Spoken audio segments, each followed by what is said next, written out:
राज्य के बीकानेर के मुस्लिम समुदाय ने वक्फ संशोधन विधेयक का समर्थन करते हुए इसे गरीबों के हक में उठाया कदम बताया।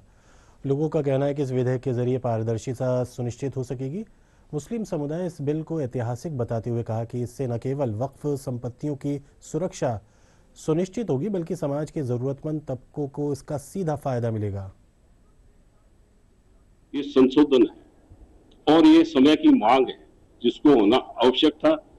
और कोई भी किसी भी कोई इदारा खड़ा किया जाता है उसके अंदर सुधार आवश्यक होते हैं और जिस इदारे को खड़ा करके उसमें सुधार नहीं किए जाए या संशोधन नहीं किए जाए तो वो वर्तमान में चलने योग्य नहीं रहता है।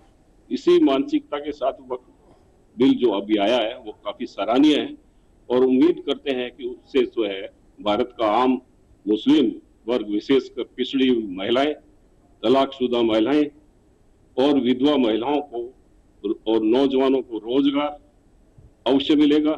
मैं आपको बताना चाहता हूं कि वक्फ बोर्ड का जो बिल पास हुआ है वो बिल्कुल सही हुआ है, क्योंकि वक्फ बोर्ड का जो जिस उद्देश्य से वक्फ बोर्ड को बनाया गया था उसका उद्देश्य अब पूर्ण हो पाएगा।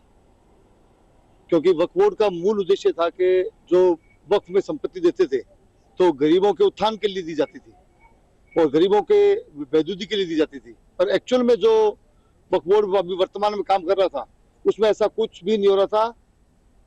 कौम के 5-10% मठाधीश बने बैठे लोग उस पे अपना हक जमाए बैठे थे और गरीबों का कोई वैद्युति का काम नहीं हो पा रहा था।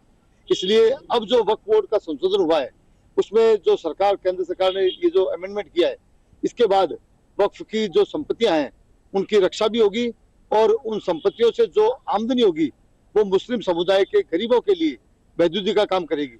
आज के युवा इस चीज को बहुत समझना जरूरी है। युवाओं से मैं अपील करूंगा कि वो अपने आप पूरे भारत की छोड़ो, आप जिस जगह रह रहे हो आप वहाँ की वक्त की संपत्तियों को मालूम करो। वहाँ पे जो कमेटियां बनी हुई है आप उनसे मालूम करो, उनसे हिसाब किताब लो कि भी ये जो वक्त की संपत्ति का आया है उसका पैसा कहाँ है।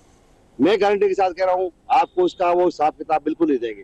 दरअसल वक्फ बोर्ड का पैसा तो मुस्लिम गरीब या विधवाओं के लिए बना है ना, वक्फ बोर्ड मुस्लिम बोर्ड के लिए बना है। और ये एक जो भ्रांति फैलाई जा रही है कि वक्फ बोर्ड पे केंद्र सरकार का कब्जा हो जाएगा, मोदी जी की एक अलग नीति है, मैं कह रहा हूँ बिल्कुल गलत है।